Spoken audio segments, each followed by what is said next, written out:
What is up, Gala Gamers? Welcome back to another Gala Games ecosystem update. Today we're focusing on the two Web3 games, Champions Arena and Superior. Champions Arena will have changes coming in the next patch, and Superior has recently released a new world. So let's get to it.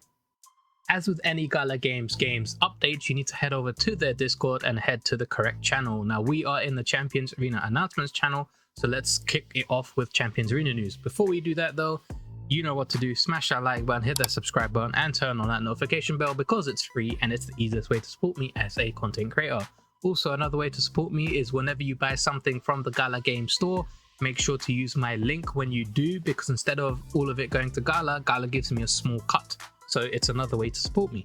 Now, on to the Champions Arena update. So we have a post by Smilinmonster. If you want to help improve Champions Arena and give your experience of the game so far, make sure to fill out this survey, because the developers look at it and take into consideration what the player feedback is.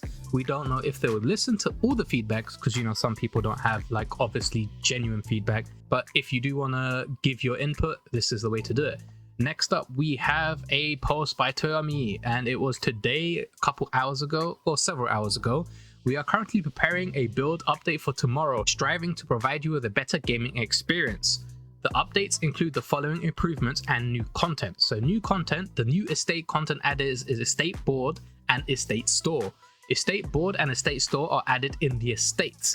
Accept an estate exclusive mission on the estate board and complete it with your champions, then both the individual who completed the mission and the estate on which the mission has been completed will each get rewards. So it's split into two parts.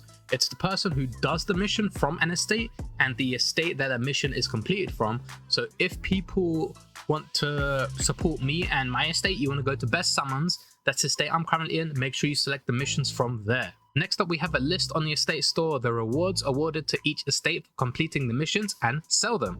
The higher the estate store level is, the higher the percentage of the rewards your estate gets. So I think the way most people are going to be upgrading now is probably do a bunch of estate stores and then maybe some estate boards, because you never know, if you do get higher level estate boards, you could get more than one mission, or the mission's rewards will be better. So we'll figure out which ones we should be doing soon, but I think it's going to be the estate board. Next up, we have store and trade market update. Leopold will no longer be found in the champion box rare. This is brilliant because you get Leopold automatically from the tutorial. Sophia will no longer be found in a random champion box legendary. This is also brilliant because Sophia you get when you complete stage 1-3, and it's given to you guaranteed. So making sure that you don't get these champions is a big plus. Then you have a chance of getting some other rare or epic champions. The same applies to the previously purchased but unopened boxes. This is a base of user feedback that it feels unfair to see early champions from these boxes. Good, so it shows that they are taking user feedback into consideration. Any item purchased in a general store will go directly to the inventory instead of the mailbox.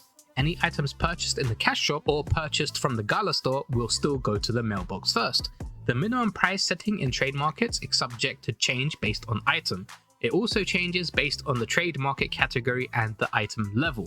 The minimum price set is yet to be reflected in the UI. The minimum prices are as follows. Category 1, 2, 3, 5. Gear is 50, 50, 75, 100, 500. Soulstone is 50, 50, 75, 100, 500. And others is 50, 75, 100, 150, 500. So I'm guessing commons are the first tier, then you have uncommons, then you have rares, then you have epics, and then you have legendaries. So by the looks of it, legendaries are gonna go for a minimum of 500 per soulstone. You will not be able to sell them for cheaper than that, so like 200-300, maybe even 50. That some of them aren't going for 50, but 250, so you won't be able to sell them for any cheaper than 500. I think this change is not good. You should let the free market be what the free market wants to be. Stop putting your own little caps to make sure you think this is what people want.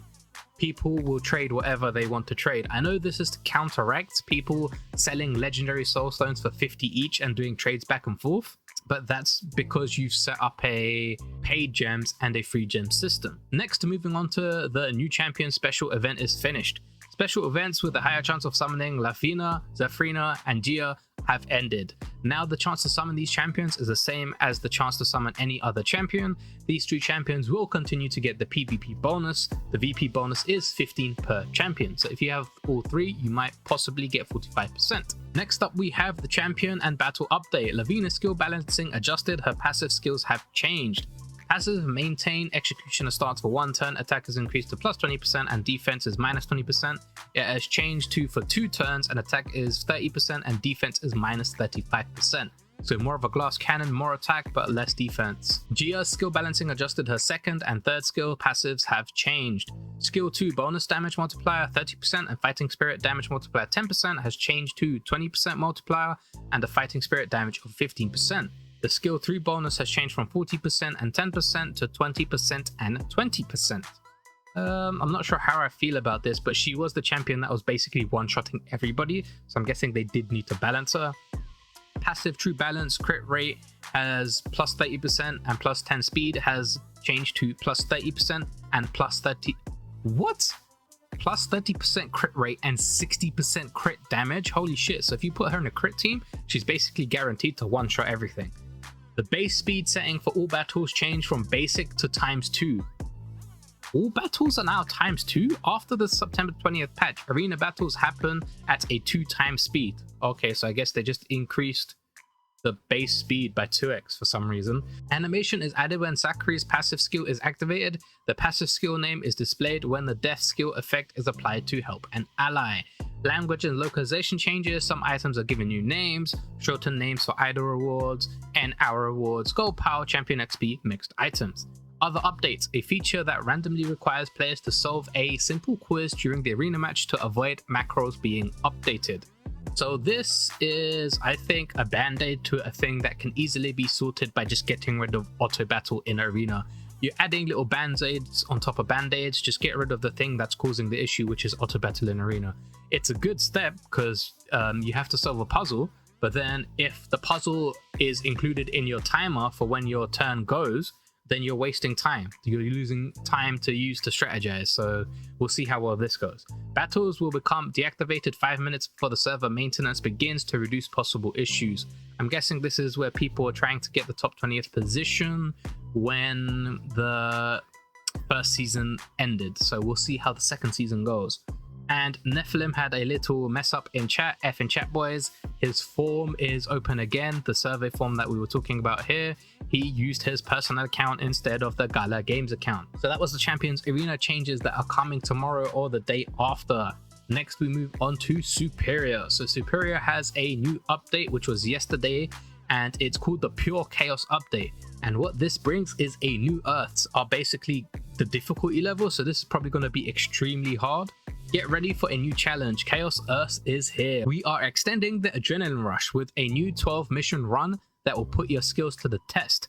Face the unknown with completely random boss fights that will keep you on your toes, and a brand new Chaos Mutator to spice up the difficulty and rewards. So basically you've added 3 more levels because normal levels are 9 per run. Now they've added 12 and they've made it completely random, so this should be a fun experience. And the new mutator is Chaos. Enemy health and damage is increased by 100%, but you get a better snacks and +1 to snack drops. So you can try and do Chaos World runs for Mega Mixers and Angel Pies. These are the experience snacks, but generally if you want to farm snacks, this is the way to go by the looks of it. Save Omega Earth to unlock the madness that awaits you on Chaos Earth. So basically you have to kill Growth again to unlock Chaos Earth, even though you've already killed Growth a bunch of times. Other updates are Duo Icon improvements, Growth VFX improvements, Storm Lightning improvements, Volt Dash and Xenocycle no longer blow up barrels except for party barrels. This is a good change because when you dash past them, everything will explode. Overmind attacks now scale better per player count, so I'm guessing if you're playing as a 3-man, he'll attack 3 times more than if you're playing single man. Then we move on to bug fixes. Fix players dying after killing Revolt. This was a big change. I used to get hit by the invaders and die, or get jumped off the cliff and die by the terrain. Fixed Revolt occasionally dying automatically when performing certain attacks. I've never had this, but if people are like speedrunning it for the challenge runs, that would be an issue. Fixed bosses being slowed by Renegade's Demoralizer's skill. Never played as Renegade because he's currently not in the Web3 version. He's only in Superior Vengeance, which I would like to see in the Web3 version, and the game being developed at the same time, not split between like Web 2 and Web 3, but we'll see how it goes. Fixed the gamepad getting into a bad state when navigating while matchmaking. Fixed a bug caused by automatic reloading and the popping pistols item. Fixed some explosive bouncing off the Growth's pustules. Nice, this was a big thing because when I'd use the Stinger weapon and sometimes other explosives, they wouldn't hit the pustules properly. Fixed pustules anomalies being immune to lightning. Ooh, this is a big change. So you can like shocking dash in front of their face and deal damage, and if it triggers a lightning effect, it should affect the pustules now, so you can do the Vault build a bit more viable. So those were the changes coming to Champions Arena and the changes that happened for Superior yesterday. As always guys, if you want to stay up to date with the Gala Games ecosystem, then make sure to hit that like button, smash that subscribe button, and turn on that notification bell because it's free and it's the easiest way to support me as a content creator. Another way to support me as a content creator is by using my link in the channel description, smilinmonster.com/Gala Games. What this does is when you buy anything from the store, instead of 100% going to Gala, a small percentage goes to me. So it's another way to support me so I can continue to do these videos and updates about the Gala Games ecosystem. Don't forget to check out my videos up here somewhere about the Champions Arena and Superior.